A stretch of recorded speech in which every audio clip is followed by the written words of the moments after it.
Baik, perkembangan lain, lelaki yang melepaskan 2 das tembakan di lapangan terbang antarabangsa Kuala Lumpur KLIA Terminal 1 awal pagi tadi didapati mempunyai 3 rekod jenayah lampau. Pengarah Jabatan Siasatan Jenayah Bukit Aman, Datuk Seri Muhammad Shuhaili Muhammad Zain berkata 2 daripadanya berkaitan Seksyen 506 Kanun Keseksaan kerana ugutan jenayah dan 1 lagi kes di bawah Seksyen 380170 Kanun Keseksaan kerana mencuri dan menyamar sebagai penjawat awam.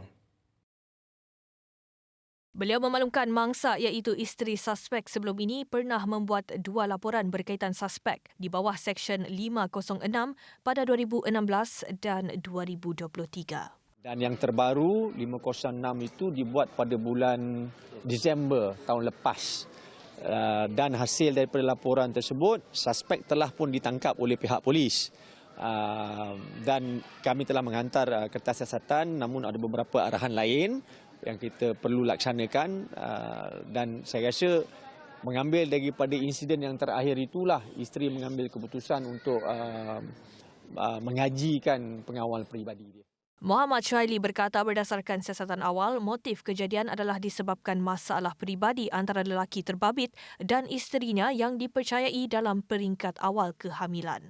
Menurut Muhammad Shuhaili, pasangan suami isteri itu juga dikatakan dalam proses bercerai. Beliau berkata jarak lelaki itu melepaskan tembakan ke arah isterinya antara 3 hingga 4 meter. Ini dilakukan oleh satu suspek Melayu yang pada mulanya telah melempar satu mercun dan telah mencederakan 2 orang awam sebelum beliau bertindak nekat menghampiri mangsa iaitu isteri beliau sendiri yang telah mempunyai perkhidmatan ataupun mengambil perkhidmatan dua orang pengawal peribadi, 1 das mengenai pengawal peribadi itu.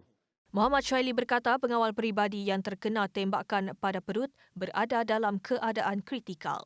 Menurut Shuhaili, mangsa memberikan keterangan di Ibu Pejabat Polis Daerah KLIA dan dia ditenangkan susulan kes tembakan itu. Beliau berkata kes disiasat di bawah Seksyen 307 Kanun Keseksaan dan Seksyen 8 Akta Senjata 1960. Susulan daripada insiden itu, polis menyarankan suspek yang diburu bagi membantu siasatan berkaitan kejadian tembakan di Balai Ketibaan Lapangan Terbang Antarabangsa Kuala Lumpur KLIA Terminal 1 awal pagi tadi supaya menyerah diri secara aman. Pengarah Jabatan Siasatan Jenayah Bukit Aman, Datuk Seri Muhammad Shuhaili Muhammad Zain berkata, Hafizul Harawi, 38 tahun, diminta memberi kerjasama dengan menyerah diri di mana-mana balai polis berhampiran. Beliau berkata polis telah melancarkan operasi mengesan Hafizul selain mengarah Jabatan Siasatan Jenayah di kawasan negeri berhampiran secara sempadan negara untuk menjejaknya.